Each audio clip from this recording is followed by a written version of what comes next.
سب تعریفیں اللہ جل شانہ وحدہ لا شریک کے لیے، جس نے اپنی قدرت کاملہ سے اس کائنات کو حضور نبی کریم صلی اللہ علیہ وآلہ وسلم کے عرفان کی خاطر پیدا فرمایا۔ بے شمار درود حضور نبی کریم صلی اللہ علیہ وآلہ وسلم کی ذات اقدس کی خاطر، جن کی ذات اقدس اس کائنات کی تخلیق کا باعث بنی۔ اللہ جل شانہ کے فضل و کرم سے اور اس کی توفیق سے آج ہم سورۃ البقرہ کی آیت نمبر 16 سے آگے قرآن پاک کا مطالعہ کریں گے۔ اللہ جل شانہ نے قرآن مجید کے آغاز میں لوگوں کی مختلف قسمیں بتائی ہیں۔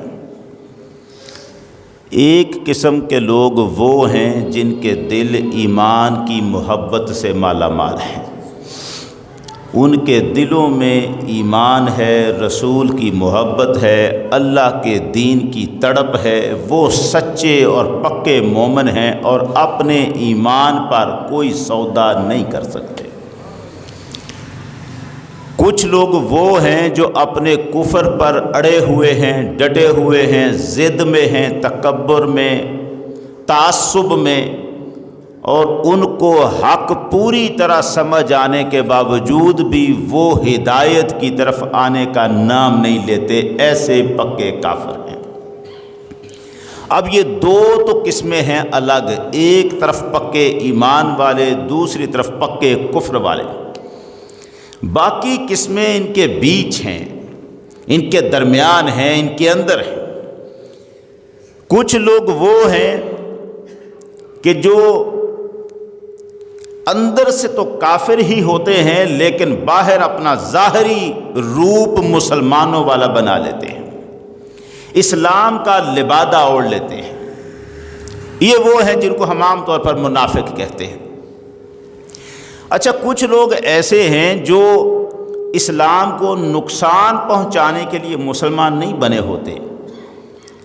ایک تو وہ ہیں کہ اسلام کو، مسلمانوں کو نقصان پہنچانے کے لیے اپنے اوپر اسلام کا لباس ظاہری طور پر پہنتے ہیں، اندر سے کافر ہوتے ہیں۔ ان کا مقصد یہ ہوتا ہے کہ مسلمانوں کو نقصان پہنچایا جائے۔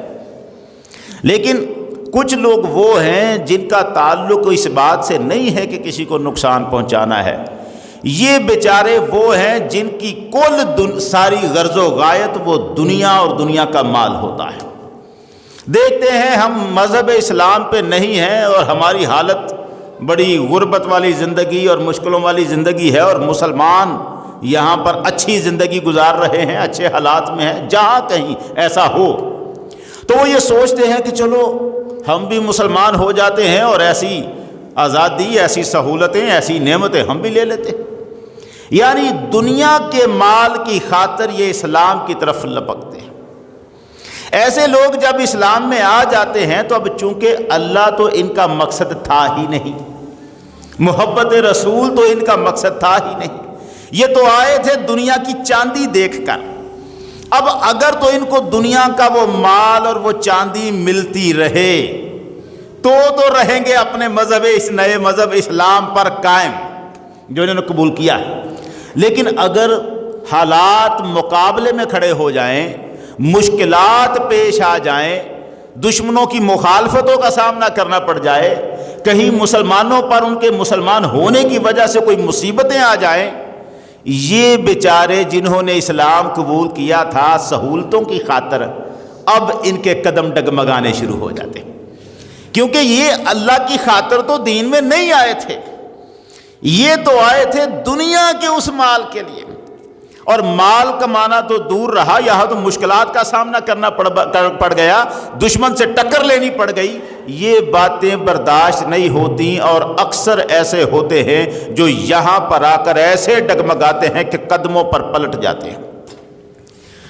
اب جہاں تو ان کو موقع ملے کہ آزادانہ طور پر کہہ دے کہ ہم مسلمان نہیں ہیں، وہاں تو وہ کہہ لیتے ہیں، لیکن جہاں کہیں ڈر ہو کہ یار اگر میں نے کہہ دیا کہ میں پھر سے کافر ہو گیا ہوں تو یہ مسلمان میرے مخالف ہو جائیں گے، وہاں وہ اپنا اسلام چھپا لیتا ہے، اندر سے بلکہ کفر چھپا لیتا ہے، اندر سے وہ کافر ہو چکا ہوتا ہے، مگر ظاہری طور پر رہ کہتا یہی ہے کہ میں مسلمان ہی ہوں۔ یہ ایک قسم ہے، اسلام میں آیا تھا مگر پلٹ گیا۔ اس کو اللہ نے ہدایت دی تھی مگر اس نے ہدایت قبول نہیں کی، ہدایت بیچ دی، بدلے میں گمراہی خرید لی، دوبارہ سے گمراہی خرید لی۔ یہ جو سودا اس نے کر لیا ہے کہ آئی ہوئی ہدایت جو اللہ نے ایک مرتبہ اسے اسلام کی طرف مائل کیا تھا، اس کے دل میں بات ڈالی تھی، اس نعمت سے چمٹ جاتا، نہیں چمٹا گیا، کیونکہ مقصد دنیا تھی۔ اب دنیا مقصد ہونے کی وجہ سے جب وہ پلٹا ہے، یہ رویہ جو ہے پروردگار اسے بھی قرآن میں بیان کرتا ہے، اور قرآن آیت نمبر 16 میں فرماتا ہے اعوذ باللہ من الشیطان الرجیم بسم اللہ الرحمن الرحیم اولئک الذین اشتروا الضلالۃ بالہدی فما ربحت تجارتہم وما کانوا مہتدین۔ پروردگار فرماتا ہے یہ وہ لوگ ہیں جنہوں نے ہدایت کے بدلے میں گمراہی خرید لی ہے، اور ان کی یہ تجارت ان کو کوئی فائدہ نہیں دے سکتی۔ یہ تو خسارے کا سودا کر لیا، ہدایت آئی تھی، چاندنی آئی تھی، وہ دے کر اندھیرا خرید لیا، اور یہ راہ راست پر نہیں ہے، وما کانوا مہتدین، یہ راہ راست پر نہیں۔ ان کی مثال دیتا ہے پھر پروردگار عالم۔ اب یہ قرآن کا ایک انداز ہے مثالیں دے کے سمجھانے کا، یہ بڑا کمال ہے، جگہ جگہ مختلف مثالیں۔ کچھ لوگ، ایک مثال میں بھی پیش کرنے لگا ہوں جو قرآن نے دی ہے اس موقع سے ہٹ کر، اللہ کی خاطر جو ہم صدقہ و خیرات کرتے ہیں، کچھ لوگ اللہ کو چھوڑ کر دنیا کی خاطر یہ کام شروع کر دیتے ہیں، ریاکاری کے لیے، لوگوں کو دکھانے کے لیے پیسہ خرچ کرنا، صدقہ و خیرات۔ آج کل تو بڑے بڑے رواج عجیب و غریب ہو گئے ہیں، ختم شریف ایسے لگتا ہے جیسے شادی ہے کسی کی، جتنا اچھا سچا آپ کھانا پیش کریں گے اتنا ثواب آگے بڑھتا جائے گا، ایسی نیت رکھ کر ہم نے پوری پارٹیاں بنائی ہیں، بوفے سسٹم شروع ہو گیا ہے، اب مختلف قسم کے کھانے ڈشیں لگا دی جاتی ہیں اپنی مرضی سے، جیسے شادی حال میں کھانا ہوتا ہے ویسے کھائیں۔ یہ الگ دکھاوا، قربانی کرنی ہے تو محلے میں پھرتے رہنا ہے، لوگوں کو پتہ چلے قیمتی جانور ہے، صدقہ و خیرات کرنا ہے تو بتاتے رہنا ہے۔ یہ جو لوگ صدقہ و خیرات کرتے ہیں اللہ کو چھوڑ کر ریاکاری کے طور پہ جو کرتے ہیں نا، قرآن مجید ان کی مثال دیتا ہے۔ قرآن کہتا ہے فَمَثَلُهُ كَمَثَلِ صَفْوَانٍ عَلَيْهِ تُرَابٌ۔ یہ جو بندہ جس نے اللہ کو چھوڑ کر دوسروں کے لیے خرچہ کیا ہے، دکھانے کے لیے خرچہ کیا ہے، اس کی مثال ایک ایسے چکنے پتھر کی طرح ہے جس کے اوپر مٹی پڑی ہوئی ہو۔ مٹی پڑی، ابھی مثال مکمل نہیں ہوئی، ایک چکنا، یہاں سے آغاز ہو رہا ہے، ایک چکنا پتھر ہے، اس کے اوپر مٹی پڑی ہوئی ہے، صفوان علیہ تراب، اس کے اوپر مٹی پڑی ہوئی ہے، فَأَصَابَهُ وَابِلٌ، اوپر سے زوردار بارش آئے۔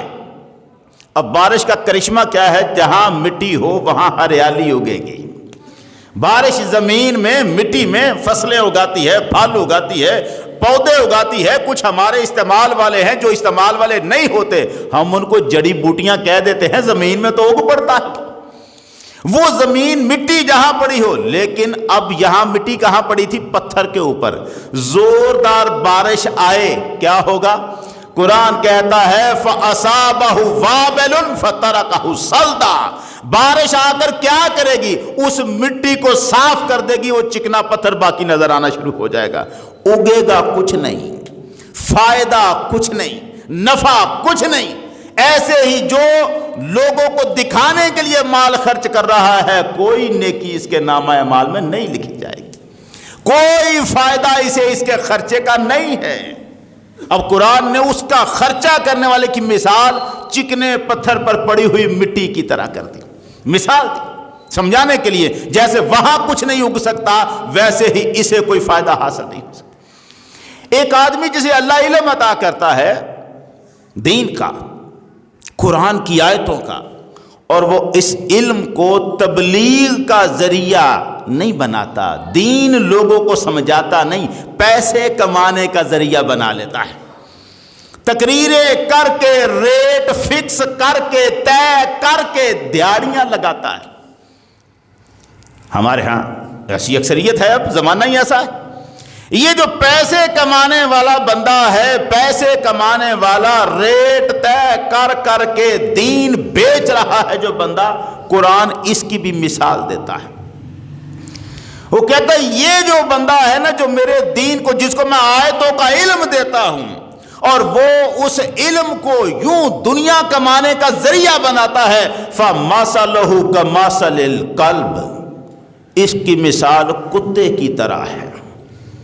مثال دے رہا ہے قرآن، اس کی مثال کتے کی طرح ہے، ان تحمل علیہ یلحس او تترکہ یلحس، اگر آپ اس پر حملہ کریں، جیسے ہم کوئی چیز پکڑ کے اس کو مارنے لگتے ہیں، ترانے لگتے ہیں، کتا دوڑ کے وہاں ہو جائے گا، لیکن زبان نکال کے باہر رکھی ہوگی، رالیں اس کی ٹپک رہی ہوں گی، وہاں جا کے کھڑا ہو جائے گا۔ آپ نے تھوڑا ڈرایا، دمکایا، حملہ کیا، وہاں جا کے کھڑا ہو جائے گا، زبان پھر بھی لٹکائے رکھے گا۔ اور اگر آپ نے اسے چھوڑ دیا تب بھی قرآن کہتا ہے آپ اس پر حملہ کریں تب بھی زبان نکال کے ہانپتا رہے گا، آپ اس کو چھوڑ دیں تب بھی زبان نکال کے ہانپتا رہے گا، کیونکہ اس کی ساری نظر صرف روٹی پر ہے، ہڈی پر ہے، اس کی ساری توجہ صرف ہڈی اور روٹی پر ہے۔ وہ زبان اس کی نکلی رہے گی، رالیں ٹپکتی رہیں گی، اس کو کسی اور بات سے غرض نہیں۔ یہ بندہ جسے دین کا علم اللہ نے دیا اور وہ بیچ رہا ہے، اس کی بھی ہرس اس کتے کی طرح ختم ہی نہیں ہوتی، اس کی ہوس ختم نہیں ہوتی۔ اب آپ اندازہ کریں، قرآن مثالیں دے دے کر سمجھاتا ہے۔ صحابہ اکرام کی بھی قرآن نے مثال دی تھی، ان کی مثال ایسے ہے کَزَرْعٍ أَخْرَجَ شَطْأَهُ فَآزَرَهُ فَاسْتَغْلَظَ فَاسْتَوَىٰ عَلَىٰ سُوقِهِ يُعْجِبُ الزُّرَّاعَ لِيَغِيظَ بِهِمُ الْكُفَّارَ۔ صحابہ حضور کے ان کی مثال ایسے ہے جیسے ایک کھیتی ہو، وہ کھیتی اپنی کونپل نکالے، پتلی کونپلیں، پہلے شروع میں جب زمین سے اگتی ہے تو پتلی پتلی کونپلیں اگتی ہیں، کونپل نکالے اپنی، پھر وہ طاقت پکڑ لے، فَآزَرَ، پھر وہ طاقت پکڑ لے، فَاسْتَغْلَظَ، اور موٹی ہو جائے، فَاسْتَوَىٰ عَلَىٰ سُوقِهِ، اور بڑی ہو کر اپنے تنے پر فصل کھڑی ہو جائے۔ اور پورے کھیت میں جب یہ ہریالی ہوتی ہے تو کیا ہوتا ہے، جس کاشتکار نے، جس کسان نے وہ فصل بوئی ہوتی ہے، اسے دیکھ کر اب امیدیں لگ جاتی ہیں، اس کے دل کو اب سکون ملتا ہے، میری فصل تھی اگ گئی۔ یعجب الزراع، کاشتکاروں کو بلی لگے، مگر اسی کے ساتھ کیا ہوتا ہے، لیغیظ بہم الکفار، وہ جن کے اندر کفر ہوتا ہے وہ دیکھ دیکھ کے جلنے شروع ہو جاتے ہیں۔ قرآن کہتا ہے محمد کے صحابہ کی مثال ایسی ہے، ایسی کھیتی ہے، نکلی تو پتلی کونپل تھی اور جوان ہوئی، ایسی پھیلی ہے، اب کافروں کے سینے ان کو دیکھ کر جل رہے۔ اس مثال میں بتایا تھا محمد کے صحابہ کو دیکھ کر جن کے سینے جل جائیں سمجھ لے وہ مومن نہیں ہے، کافر ہے۔ مثالیں، قرآن مثالیں دے دے کر سمجھاتا ہے، یہاں پر بھی قرآن مثالیں دیتا ہے۔ وہ مثال دے رہا ہے جسے ہم نے ہدایت دی اور اس نے ہدایت کو نہیں رکھا، اس سے نہیں چمٹا، بلکہ ہدایت کو بیچ ڈالا، پھر سے کفر کو خرید لیا۔ پہلے کافر تھا، ہم نے ہدایت کی روشنی عطا کی، مگر اس نے پھر سے کفر کا اندھیرا خریدا ہے۔ قرآن اس کی مثال دیتا ہے، مَثَلُهُمْ كَمَثَلِ الَّذِي اسْتَوْقَدَ نَارًا فَلَمَّا أَضَاءَتْ مَا حَوْلَهُ ذَهَبَ اللَّهُ بِنُورِهِمْ وَتَرَكَهُمْ فِي ظُلُمَاتٍ لَا يُبْصِرُونَ۔ قرآن کہتا ہے اس کی مثال اس شخص کی سی ہے جس نے آگ جلائی، جنگل میں کہیں بیٹھا تھا، رات کا وقت تھا، اندھیری رات کا وقت ہے، جنگل میں بیٹھا ہے اور رات اس نے گزارنی ہے، اور وہ اپنے پاس آگ جلاتا ہے۔ جب وہ آگ جلا لیتا ہے تو ادھر ادھر اس کی نظر جاتی ہے، جہاں کہاں کچھ بھی، کوئی کانٹا، کوئی درخت، کوئی پودا، کوئی کیڑا، کوئی جانور، درندہ، کچھ بھی ہوگا اس کو نظر آ جائے۔ آگ اس کے سامنے جلی ہوگی، روشنی میں ادھر ادھر نظر آئے گا کہ رستہ کہاں ہے نکلنے کا، اور گنجان جنگل کہاں ہے، درخت کہاں ہے، کانٹے کہاں ہے، درندے کا، سب نظر آ جائے گا۔ بیٹھا تھا اندھیرے میں، آگ جلائی، روشنی ہوئی۔ قرآن کہتا ہے جو ہی روشنی ہوئی، اب یہ بندہ جس نے ہدایت کی روشنی کو دے دیا تھا اور کفر خریدا تھا، اس کی مثال دے رہا ہے قرآن۔ اس کی مثال، بندہ آگ جلا کے بیٹھا، جو ہی روشنی ہوئی، فلما اضاءت ما حولہ ذہب اللہ بنورہم، اللہ ان کی روشنی لے گیا۔ آگ جلائی تھی، جو ہی روشن نہیں ہونے لگی، ماحول روشن ہوا، پروردگار نے آنکھوں کا نور کھینچ لیا۔ آگ تو جلتی رہے گی، اس اندھے کو اب نظر کچھ نہیں آ سکتا۔ یہ وہ اندھا ہے جس کے لیے تھوڑی دیر کے لیے روشنی ہوئی، جب یہ اسلام میں آیا، ہدایت کو قبول کیا، اسلام میں آیا، مسلمان ہوا، ہدایت کی روشنی سے منور ہوا، مگر پھر ہدایت کو چھوڑا کیونکہ مشکل تھا رستہ۔ اسلام میں آیا تھا دنیا کے مال کے لیے، آگے مصیبتیں پڑ گئیں، آگے دشمن سے جنگ کرنی پڑ گئی، جہاد کرنا پڑ گیا، ٹکر لینی پڑ گئی، نفس سے جنگ کرنی پڑ گئی، رمضان کے روزے رکھنے پڑ گئے، راتوں کو عبادتیں کرنی پڑ گئیں۔ یہ مصیبتیں کون برداشت کرے؟ یہ پابندیاں کون برداشت کرے؟ پلٹ کے پھر سے کفر میں داخل ہوا۔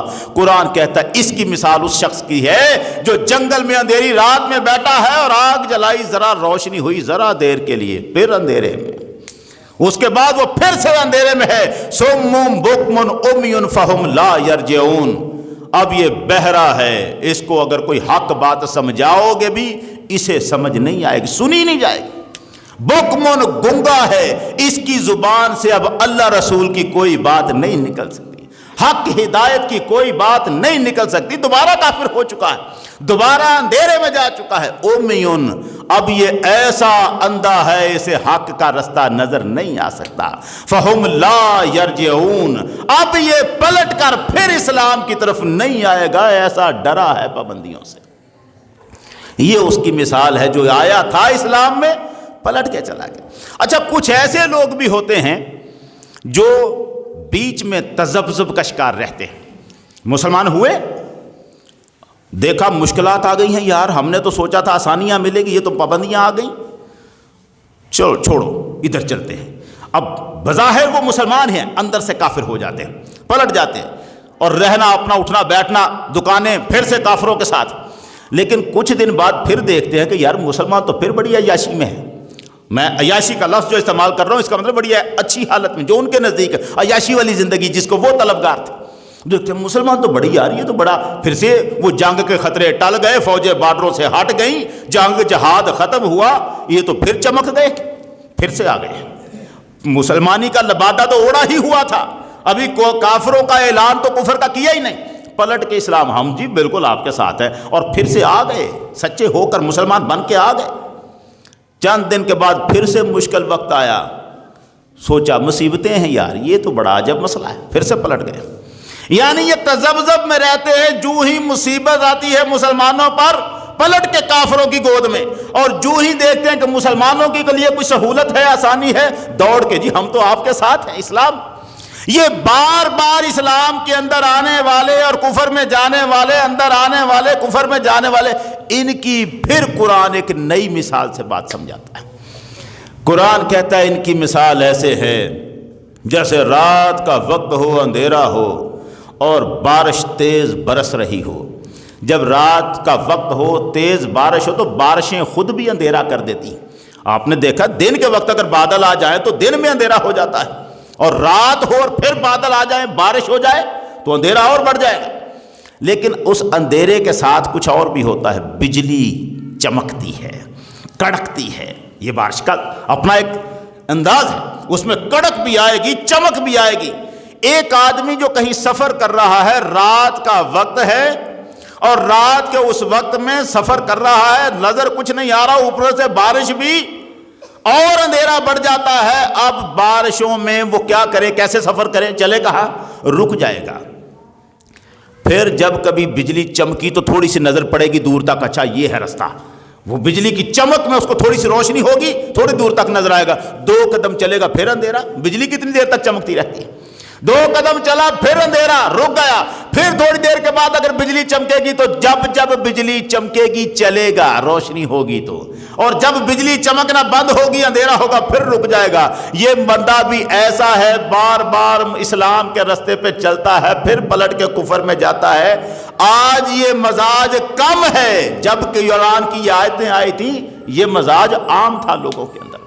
ان کی مثال دیتے ہوئے قرآن کہتا ہے او کصیب من السماء فیہ ظلمات ورعد وبرق، یا ان کی مثال اس تیز بارش کی ہے جو آسمان سے اترتی ہے، جس میں اندھیریاں بھی ہیں، تاریکیاں وہ بھی ہیں، رعد و برق اس میں کڑک بھی ہے، چمک بھی ہے، یجعلون اصابعهم فی اذانہم من الصواعق حذر الموت، اور جب کڑک کی آواز آتی ہے یہ اپنے کانوں میں انگلیاں دے لیتے ہیں کہیں مر ہی نہ جائے۔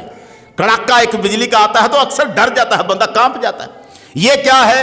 جب اسلام کے رستے میں مشکل آتی ہے نا، ایک مرتبہ یار مارے جائیں گے، ہم تو آئے تھے اسلام میں اور معاملے کے لیے، یہ تو مصیبتیں ہیں، یہ تو جنگ ہے، ہمیں ٹکر لینی پڑے گی، ڈر جاتے ہیں، کانوں میں انگلیاں دے لیتے ہیں۔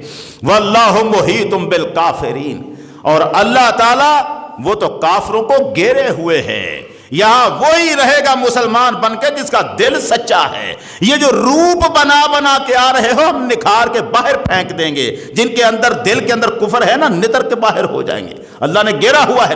یکاد البرق یخطف ابصارہم، قریب ہے کہ بجلی ان کی آنکھوں کو اچک لے، جب چمکتی ہے نا بجلی ایک مرتبہ آنکھیں چندیا جاتی ہیں۔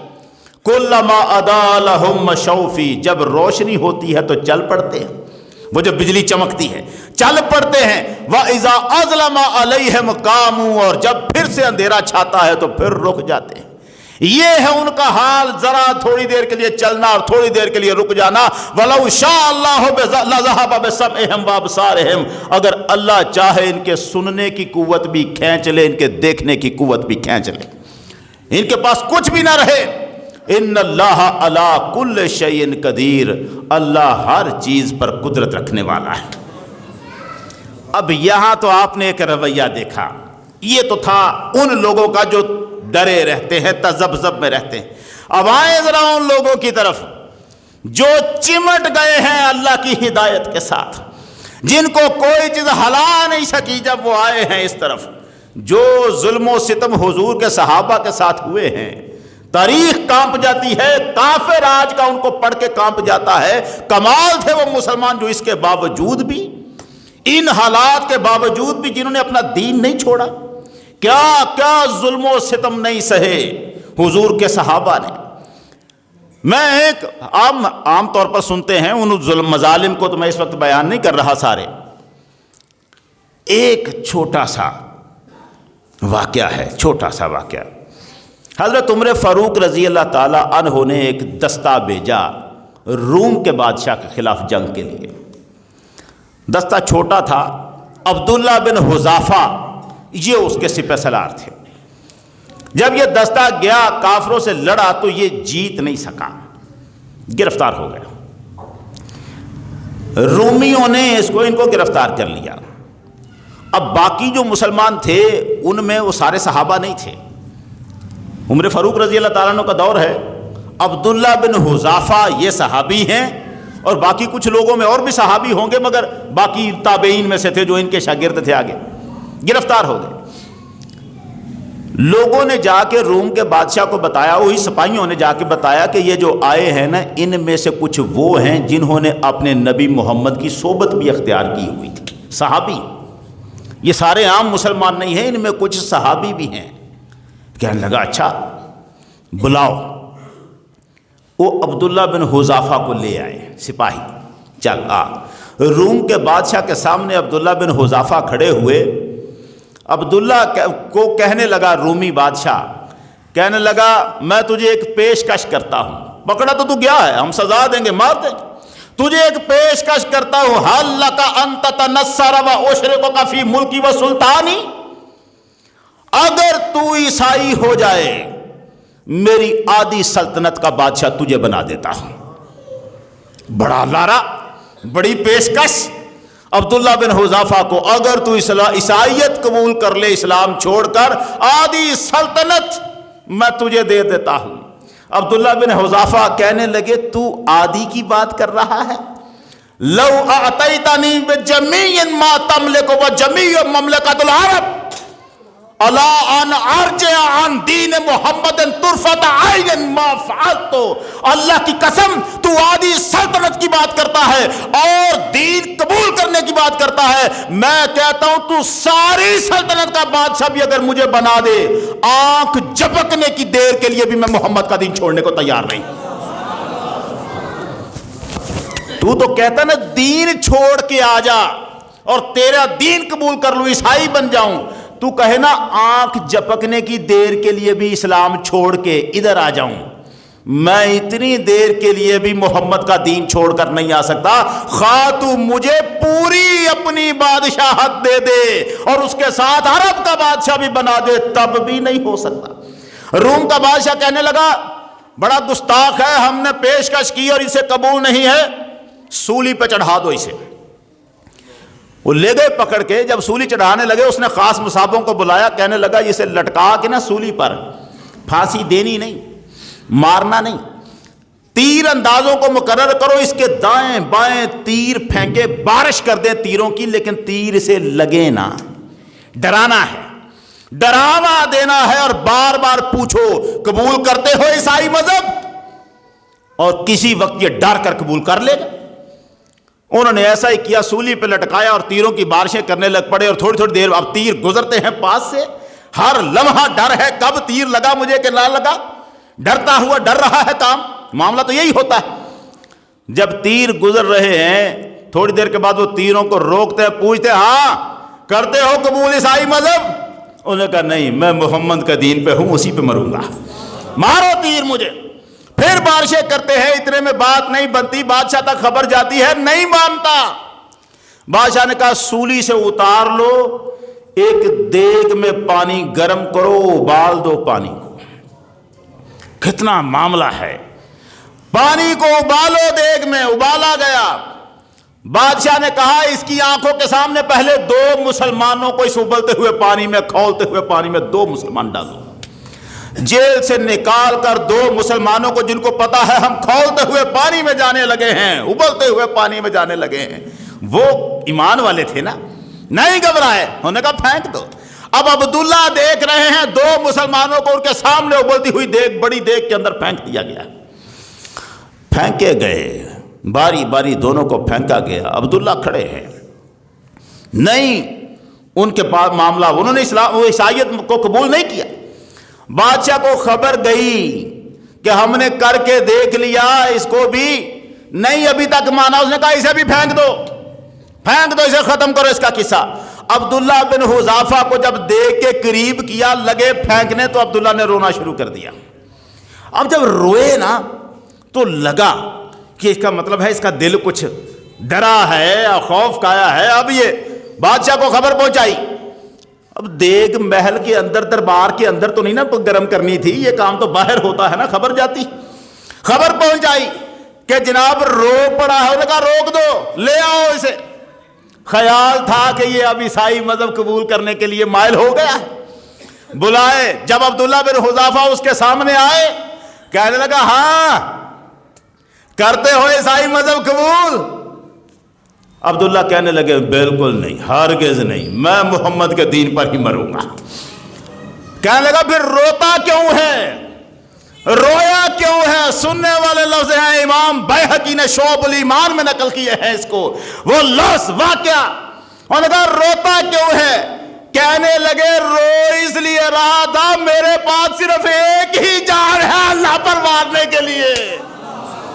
میں سوچ رہا تھا جب دیگ کو ابلتے دیکھا، میں سوچ رہا تھا ان یکونی عندی، میرے پاس ان یکون عندی بعدد شعرۃ من جسدی نفس، اگر میرے جسم کے ایک ایک بال کی تعداد کے مطابق جانیں ہوتی، ایک ایک کر کے محمد کے نام پہ قربان کر دیتا،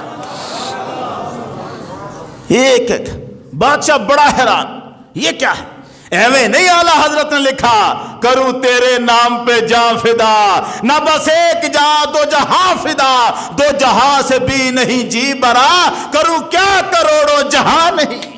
وہ طلبیں پیچھے سے آئی ہیں، اصحاب محمد سے آئی ہیں صلی اللہ علیہ وسلم، پریشان۔ بادشاہ پریشان، کہنے لگا نہیں اس قبول کرتا عیسائی مذہب؟ کہنے لگے نہیں۔ تھوڑی دیر رکا، کہنے لگا اچھا ایسے کر، آگے تو قبل راسی و اخلی عنکا، میرے ماتھے کو چوم لے میں تجھے چھوڑ دیتا ہوں۔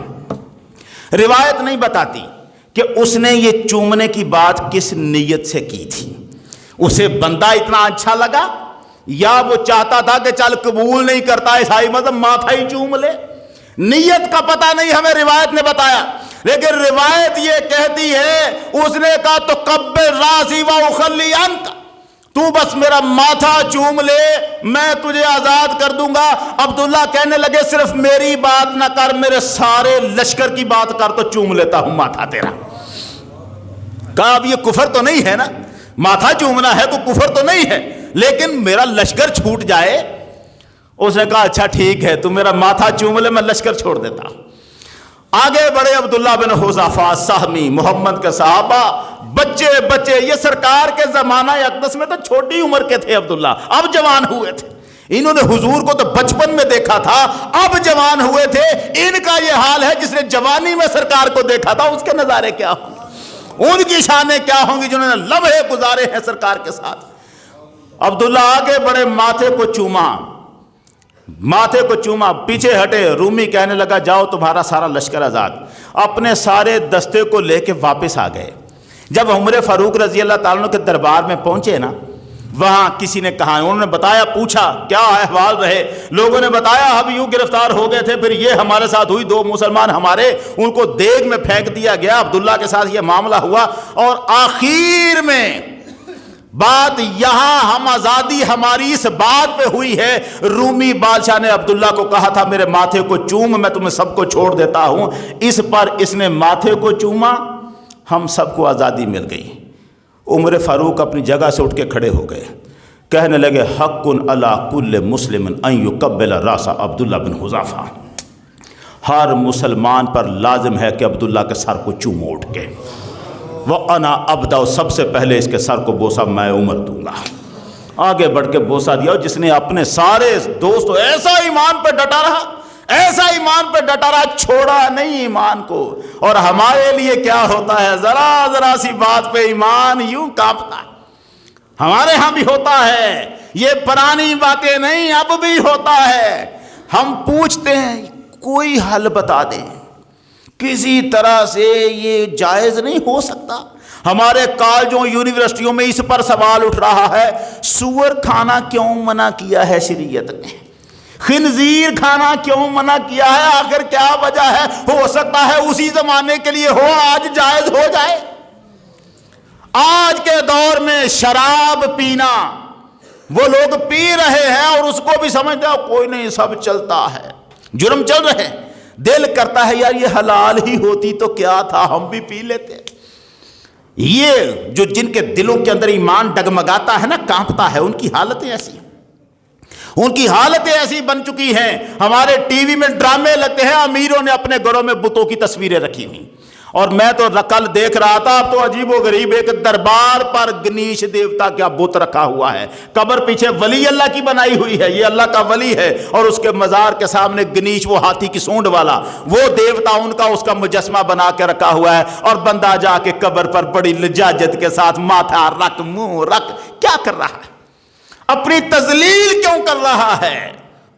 دیکھ تو صحیح، تو محمد عربی کا امتی ہے، کہاں گر رہا ہے؟ بتوں کو سجدہ کرنے کے لیے یہ لالچ اپنا لی، ہم پریشان ہیں۔ اسی طرح ہمیں جب کوئی لالچ آتی ہے نا، چاندی آتی ہے، تو ہم بھی ڈر جاتے ہیں، یار تھوڑا سا کوئی جائز حل نکال ہی لو۔ ایک چھوٹا سا مسئلہ میں نے عرض کرنا ہے، انشورنس کا بڑا شور چلتا ہے، بیمہ پالیسی کروائی جائے نہ کروائی جائے، انشورنس کروانے کو دل کرتا ہے بڑے لوگوں کا، کیونکہ فائدہ جو ہوتا ہے۔ اب اگر تو جائز ہو تو سبحان اللہ، فائدہ حاصل جائز کرے سبحان اللہ، لیکن ناجائز ہو تو پھر جائز کرنے کی صورتیں نہ بنائیں۔ اگر یہ پتہ چل جائے کہ کوئی چیز جائز نہیں ہے تو لڑ ڈال دیں اس کے اوپر، پھر اس کی طرف نہ جائیں۔ انشورنس جائز ہے کہ نہیں جائز؟ کچھ لوگوں نے فتوے اٹھائے ہوتے ہیں، یہ دیکھیں نہیں فلانا فتویٰ، یہ فلانا فتویٰ، جائز جائز، جو جائز ہے نام اس کا بھی انشورنس تھا، لیکن جو جائز تھی وہ کوئی اور چیز ہے۔ جس وقت جائز تھی اور جن حالتوں میں جائز تھی وہ معاملات اور ہیں۔ پہلی بات انشورنس کمپنی اپنا کلیئر کرے کہ جو پیسہ اس کے پاس ہوگا اسے کسی سودی کاروبار پہ خرچ نہیں کرے گی. کمپنی اعلانیہ طور پر بتائے آپ کو، وہ مر جائیں گے نہیں بتائیں گے، ان کے کاروبار پہ ہی سود ہے. الٹا آپ سے پوچھیں گے جی آپ سود کسے کہتے ہیں؟ اب تیرے ساتھ سود پہ مناظرہ شروع کر لیں. بس سیدھی سی بات ہے، جب تو سودی کاروبار کر رہا بتا نا ہمیں کون سا کاروبار ہے تیرا، کون سے کاروبار پہ یہ کمپنی اپنا پیسہ انویسٹ کر رہی ہے وہ بتائے ہمیں، کیونکہ اس کے بعد ہم اس کے ایک حصے دار ہیں. جب ہم انشورنس کروا لیتے ہیں کمپنی جو کاروبار کرتی ہے ہم اس کے حصہ دار ہوتے ہیں. وہ آگے سور بیچنے کا بھی کاروبار کرے، شراب بیچنے کا بھی کاروبار کرے، انشورنس کرانے والا بندہ اس کا گھر بیٹھے ہوئے حصے دار ہے. اب آپ وہی کاروبار کر رہے ہیں. ایک تو یہ سود کا کاروبار اس کے اندر ہے، لہذا حرام ہے. دوسرا، انشورنس پالیسی کسی ایک وارث کے نام پر لگائی جاتی ہے، نامزد کیا جاتا ہے کون ہے، آپ کے مرنے کے بعد کس کو ملے گا پیسہ. کوئی حادثہ ہو گیا، کوئی ایکسیڈنٹ ہو گیا، کوئی آپ فوت ہو گئے، اس کے بعد یہ پیسہ کس کو ملے گا، کسی ایک وارث کا نام لکھوایا جاتا ہے. یہ کیا ہوا؟ وصیت. بندہ جب مرتا ہے نا تو اس کا مال اس کے اللہ نے وارث مقرر کیے ہیں، ہر وارث کا حصہ ہے، اس کی اولاد حصے دار ہے، اس کی بیوی کا حصہ ہے، اس کے ماں باپ صورتیں ہیں، کون ہے تو کون نہیں، وارثوں کے حصے مقرر ہیں. اب ان ساروں میں سے کسی ایک کے نام پہ کوئی بندہ اپنی کوئی چیز لگانے کا وارث کے لیے وصیت کرنا جائز نہیں ہے. لا وصیت للوارث، وارث کے لیے حضور نے فرمایا وصیت کی ہی نہیں جا سکتی. جو آپ کے ذمہ ہے وہ آپ کے کل وارثوں میں تقسیم ہوگا اللہ کے مقرر کیے ہوئے حصوں کے تحت. یہ کام انشورنس پالیسی میں نہیں ہوتا، لہذا اس صورت میں بھی حرام. بہرحال انشورنس پالیسی حرام ہے، بیمہ حرام ہے، ناجائز ہے. ہاں اس کی ایک جائز صورت ہے جسے ہم تکافل کہتے ہیں. یہ داؤد تکافل ایک ایسی کمپنی ہے جس کے ہیڈ بھی ہمارے مفتی منیب الرحمان صاحب ہیں. انشورنس سے ملتی ہے منافع، یہ بھی آپ کو دیتی ہے مگر اس طرح نہیں دیتی جس طرح انشورنس والے دیتے ہیں. کاروبار یہ بھی کرتی ہے مگر اس طرح چھپا کے نہیں. یہ آپ کو کھلم کھلا بتائیں گے کہ کون ہے. میں نہ تو داؤد تکافل والوں کا نمائندہ ہوں، نہ وہ میں نے ابھی تک کروائی ہوئی ہے. میں صرف بتانا ہی چاہتا ہوں کہ اگر کسی کا دل کروانے کو ہے تو جائز رستہ یہ ہے، کیونکہ مفتی منیب الرحمان صاحب جو مفتی اعظم پاکستان ہے وہ اس کے ہیڈ بھی ہیں اور اس کا ہر چیز انہوں نے باہر نکال کر رکھی بھی ہوئی ہے. یہ سارے معاملات ہیں، اگر کسی نے کروانی ہے تو وہ کروا سکتا ہے. وہ ایک جائز انشورنس والے نے جو فتوے اٹھائے ہوئے ہیں نا، انشورنس والے اسٹیٹ لائف انشورنس والے جو فتویٰ اٹھاتے ہیں، یہ دیکھیں مفتی منیب الرحمان کا فتویٰ ہے. مفتی منیب الرحمان کا فتویٰ داؤد تکافل کے بارے میں ہے، اس انشورنس پالیسی کے بارے میں نہیں، جو سب کو دکھائے پھرتے ہیں. یہ بات بالکل اس کو سمجھ لیں.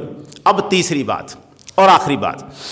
پچھلے جمعے چند سٹوڈنٹ میرے آئے تھے یہاں پر، جمعے کا انہوں نے جمعہ بھی یہاں پڑھا. وہ کبھی میرے سٹوڈنٹ تھے، اب تو لاہور یونیورسٹیوں میں پڑھتے ہیں. لاہور یونیورسٹیوں سے آئے اور یہاں انہوں نے کہا جی ہمیں آپ سے چند سوالات کرنے ہیں. بیٹھ گئے، ہم چائے تک نہیں پی سکے، بیٹھ گئے یہاں پر. سوالات کیا تھے؟ پہلا سوال یہ ہے کہ آپ یہ بتائیں کہ کرامت کیا ہوتی ہے، بابے کچھ کر سکتے ہیں کہ نہیں کر سکتے. دوسرا سوال یہ ہے کہ حضور کو اگر علم غیب تھا تو حضرت عائشہ صدیقہ کے واقعے میں گواہیاں کیوں مانگتے رہے؟ اس کا مطلب غیب کا علم نہیں تھا حضور کو. تیسرا سوال یہ ہے کہ رفع الیدین کرنا جب صحیح حدیثوں سے ثابت ہے تو آپ کیوں نہیں کرتے؟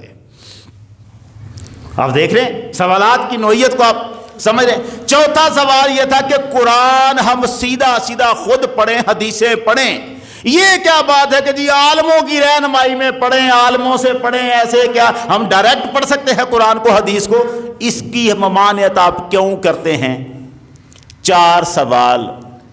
اور پھر مجھے ایک ان میں سے بول کے کہنے لگا سر بات یہ ہے اصل میں ہم سنتے ہیں محمد علی مرزا کو. انجینئر محمد علی مرزا چونکہ حدیثیں ہمارے سامنے کھول کے رکھی ہوئی ہیں اس نے، ہم سوچتے ہیں کہ باتیں اس کی حدیث کے مطابق ہیں، تو اب آپ سے پوچھنے آئے ہیں کہ بتائیں یہ کیا سچ کیا ہے. شکر ہے کہ میرے پاس آ گئے. لاہور میں بیٹھے کو کیا ضرورت ہے کہ میرے پاس آئے، یہاں پر وہاں تھوڑی دنیا ہے. لیکن ان کا اعتماد تھا نا کہ یہ ہمارا استاد ہے، یہ کبھی کلاس میں باتیں کرتا تھا تو بابوں کی کرامتیں سناتا تھا، یہ کیا کر رہا ہے؟ یہ اصل میں یا تو میں ان کے ساتھ مائل ہوں۔ جمعے کے بعد یہاں بیٹھے اور عصر کی اذان تک سارا قضیہ پاک ہو چکا تھا۔ عصر کی اذان ہم نے تب یہاں سنی جب انہوں نے کہا ہمیں سمجھ آ گئی ہے کہ مرزا ہمیں دماغ خراب کر رہا ہے ہمارے۔ محمد علی مرزا نوجوان نسل کو برباد کر رہا ہے غلط ترجمے حدیثوں کے کر کے، غلط بتا کے، غلط سنا کے۔ حدیث میں لفظ اور ہوتے ہیں، سنائے بتائے اور جاتے ہیں، بندہ کہتا ہے حدیث کھلی ہوئی ہے۔ یہ دیکھیں اللہ کی قسم، جب وہ یہاں سے گئے تھے تو میرا سینہ اللہ کے فضل و کرم سے اتنا ٹھنڈا پرسکون ہوا، یار شکر ہے اللہ کا، کوئی 3 بندے جو یہاں آئے تھے بچ کے جا رہے ہیں۔ مولا کے فضل و کرم سے وہ اسی ہدایت پہ قائم رہے جو پہلے سے ان کے پاس تھی۔ یہ منافقت کا اندھیرا جو اب آ رہا ہے اس میں نہیں پلٹ سکے۔ یہ تینوں سوال بڑے آسان تھے۔ جب میں نے کرامتیں بابوں کی کیا ہوتی ہیں بتائیں تو ان کا اگلا سوال یہ تھا، سر اگر بابوں کی اتنی کرامتیں ہیں تو حضور کے صحابہ کی کیوں نہیں ہیں؟ میں نے کہا یہی تو وہ غلطی ہے جو محمد علی مرزا ڈال رہا ہے۔ تمہیں نہیں بتایا محمد کا ایک ایک صحابی سمندروں پر حکومت کر کے گیا ہوا ہے؟ کون جانتا ہے عمر فاروق کے رکے کو مٹا سکتا ہے کوئی تاریخ کی کتاب سے؟ دریائے نیل کے نام رکا لکھنے والا عمر کیا کر رہا تھا؟ ہاتھ اٹھا لیتا نا اللہ کی بارگاہ میں، یا اللہ چلا دے اسے۔ وہ رکا لکھ کے کیا سمجھانا چاہتے تھے؟ یہی بتانا چاہتے تھے جو اللہ کے ہو جاتے ہیں دنیا ان کے قدموں میں گر جایا کرتی۔ میں نے کہا صحابی سمندر پار کر گئے لشکر کو لے کر۔ اس نے کہا یہ کہاں لکھا ہوا ہے؟ میں نے کتابیں دکھائی، کھول کے سامنے رکھی، کہنے لگے آنکھیں کھل گئی۔ اللہ کا شکر ہے ہدایت آ جاتی ہے مگر سمجھنے والا دل ہو۔ جو آنکھ بند کر لیتا ہے دنیا کی چاندی میں مگن رہتا ہے، اس کی آنکھیں چندے آ جاتی ہیں۔ اللہ تعالی ہمیں اس دور میں اٹھنے والے ہر فتنے اور شر سے محفوظ رکھے، اور ہمارے اندر جو اس نے ہدایت کی روشنی ڈالی ہے ہم اسی نور کے ساتھ اپنی قبروں میں روشنی لے کے جائیں، ایمان کے ساتھ جئیں اور محمد عربی کے دین کی سربلندی میں ہی لڑتے ہوئے مر جائیں، نام ہمارے پہ شہادت لکھی جائے اور جنت میں حضور کے قدموں میں ہمیں ٹھکانہ عطا ہو جائے۔ وآخر دعوانا ان الحمد للہ رب العالمین۔